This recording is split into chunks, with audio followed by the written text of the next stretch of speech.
역사에 상상을 더하다. 개진상 이프 허준이고요. 저와 함께 좋은 말씀 해주실 역사계의 스티븐 스필버그, 역사계의 앨런 머스크, 역사계의 마크 주커버그 라셈 나오셨습니다. 반갑습니다. 안녕하십니까. 네, 반갑습니다. 예, 반갑습니다. 네, 누군지 아는 사람이었어요? 앞에 하신 네? 분들? 앞에 하신 분들? 다 개인 친분이 좀 있으신. 있구나. 예. 오늘은 사실은 조금은 슬플 수도 있는 얘기인데 요즘 보면 뭐 3포 세대, 5포 세대 이런 얘기도 많이 나오고요. 세상 살기가 참 쉽지 않다. 헬조선 이런 단어들도 많이 나옵니다. 그런데 과연 한반도 역사상 가장 힘든 세대를 꼽으라면 언제였을까요? 저희가 한번 그 상상을 더해봤습니다. 사람들은 누구나 자신이 처한 상황에 감정을 쏟을 수밖에 없습니다. 제도의 부당함, 부모님의 간섭, 직장 상사의 괴롭힘까지 우리는 너무나도 힘든 하루하루를 살아가고 있습니다. 그렇다면 과연 한반도 역사를 통틀어 가장 괴로웠던 세대는 언제였을까요? 만약 여러분이 1590년쯤 태어났다면 어땠을지 아주 짧게 말씀드려보겠습니다. 1592년 국토를 뒤집고 백성들을 떨게 했던 임진왜란을 겪었을 것이고 겨우 살아남아 몸을 추스릴 때쯤 왜군의 재침략인 정유재란을 1627년 후금의 오랑캐들이 쳐들어온 정묘호란으로 1636년 후금 청나라가 병자호란을 일으켜 죽지 못해 살아온 인생의 장수를 했다 해도 결국 1670년 평신 대기근으로 아사를 했을 것입니다. 어떠신가요? 과연 이 시대를 겪어온 이들이 얼마나 힘들었을지 상상이 되시나요? 지금부터 상상을 시작해보겠습니다. 1590년쯤 태어난 사람들을 한번 상정을 해봤는데요. 참 슬픈 시대를 많이 겪으신 분들이죠. 예, 정말 슬픈 시대라고 할 수 있는 게 굵직한 우리가 알고 있는 전쟁이 그 사이에 다 일어납니다. 임진왜란이라든지 그리고 정유재란이라든지 정묘호란이라든지 병자호란. 우리가 알고 있는 전쟁 4개가 그 한 100년 사이에 다 몰려서 일어난 이런 시기도 참 전 세계에서 드문 역사다 이렇게 말씀드릴 수 있습니다. 1590년 정도쯤에서 태어나셨으면 장수를 했으면 이 4가지 전쟁을 모두 다 겪게 되는, 장수까지도 아니에요. 그냥 평균 나이보다 조금만 더 살았어도 다 겪게 되는 거죠. 그건 아니야. 평균 나이가 한 50대니까 나보다는 좀 더 살았어야 된다 말씀드릴 수 있고, 근데 문제는 그 마지막 때 전쟁 4번을 딱 거쳤는데 끝에 한 500년 역사를 통틀어서 어마어마한 대기근이 일어나요. 대기 전쟁에서 일어났던 그 사람의 사망수보다 그 기근에서 사망한 수가 더 많았다라는 기록이 남겨져 있습니다. 자, 그러면 제일 먼저 임진왜란이 일어나게 되는 거죠. 사실 초창기 임진왜란 때는 백성들한테까지 막 큰 영향이 있었다 라고 얘기하기에는 좀 바로 북진을 해버렸잖아요. 바로 북진하긴 했는데 임진왜란은 이제 남쪽부터 북쪽까지 쭉 가 있다 보니까 뒤에 있던 정유재란이나 그 병자호란 같은 것보다는 전국토에 있어서 어마어마한 피해가 있었던 건 맞아요. 그럼 이 시대 태어났던 아이들은 사실 이 전쟁이 일어나면 농사를 짓고 일구는 것 자체가 쉽지가 않은 상황인 거죠. 1년 내내 전쟁을 하니까 결국 뭐 경작을 해도 다 뺏기고 그다음에 뭐 씨를 뿌리는 것이 거의 불가능했기 때문에 기근이 너무 심했다라고 말씀드릴 수 있어요. 제가 알기로는 임진왜란 때에는 호남 이쪽에서 쌀을 가지고 바닷길을 통해서 위쪽으로 올리고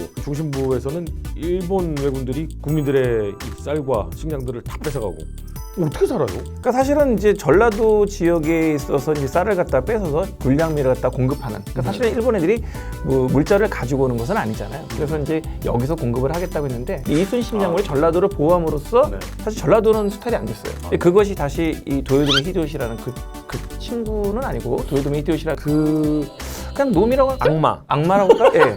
도요토미 그 친구가 5년 만에 다시 쳐들어오거든요. 그때 이제 얘가 이 생각을 한 거야. 야, 내가 예전에 그 전라도를 못 뺏었기 때문에 야, 이 전쟁에서 못 이겼어. 야, 이번에 확실히 전라도로 왔다가 확실하게 빼서 이것이 바로 정유재란의 재침의 어떤 명분이었다 이렇게 말씀드릴 수 있어요. 임진왜란과 정유재란이 다른 점은 정유재란 때 일본 군들이 훨씬 더 악독한 행위들을 많이 저질렀죠. 그렇죠. 일단은 전국토에 있지 않고 한 경상도하고 전라도 쪽에 한정돼 있어요. 그쪽에 있는 사람들에 대한 수탈, 살해, 방화 이런 것이 더욱더 난폭했다. 예전보다 더 강하게 한번 짓밟아야겠다는 그런 생각이 있었던 것 같아요. 그러면 임진왜란, 정유재란을 통해서 우리나라는 어느 정도의 피해를 입게 된 거예요? 사실 임진왜란, 정유재란 때 당시의 피해는 뭐 사실 너무 전쟁이 길었기 때문에 피해의 사례를 본다면은 우리나라의 많은 국민들, 백성들이 노예로 팔려가는 경우가 되게 많이 있었어요. 우리나라 사람들도 결국 이제 아프리카나 아메리카에 가서 노예로 팔려가는 거 되게 많았는데 한 명당 그 가격을 갖다가 아프리카 노예의 한 7분의 1 정도로 쳐줬다고. 모르겠어요. 왜 한국인 노예들은 금액이 더 낮은 거예요? 전쟁에서 이겼던 전리품이라고 생각을 하는 거죠. 그래서 이제 외국 상인들이 너무나도 그 값싼 가게에 가져갈 수 있기 때문에 아마 앞다투어 가져가지 않았겠는가 생각이 듭니다. 가끔 다큐멘터리나 이런 곳에 보면은 사실 굉장히 오래전에 이주해서 뿌리를 내리고 살고 있는 토착 원주민인데 한국인 계통의 사람들이 살고 있는 지역들이 좀 나오더라고요. 근데 참 보면은 이런 것에서 시작됐던 것들도 사실 많이 있었다라는 생각이 드니까 좀 끔찍하네요. 네.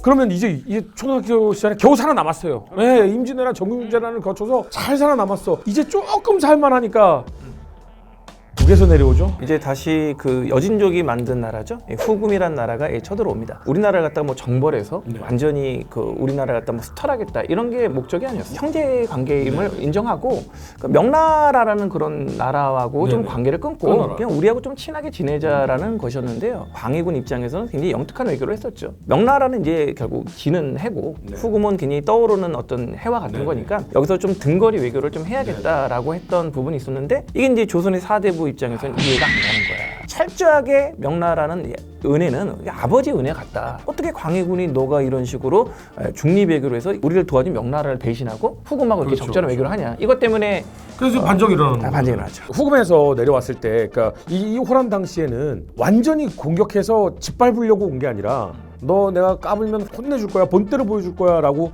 사실은 내려왔다가 간 거라 그때 당시에는 그렇게 수탈이 심하지는 않지 않았나요? 그렇죠. 이게 굉장히 또 전쟁이 짧아요. 네. 1627년 딱 1년 동안에 몇 개월 만에 전쟁이 끝난 거였기 때문에 한양까지는 아무런 영향이 없었고요. 그냥 실질적으로 저쪽 평안도 쪽에 있는 사람들만 조금 더 피해를 보는 그걸로 좀 국한됐던 게 바로 정묘호란인데 문제는 여기서 또 문제가 일어나요. 왜냐면은 그 당시 명나라 장군 모문용이라는 장군이 있었는데 모문용 이 친구가 조금 문제가 생긴 게 항상 지금 명나라는 후금하고 좀 사이가 안 좋잖아요. 그렇죠. 전쟁 중에 있는데 국력상 명나라 국력이 지금 이 후금의 어떤 군사력을 당해낼 수가 없었어요.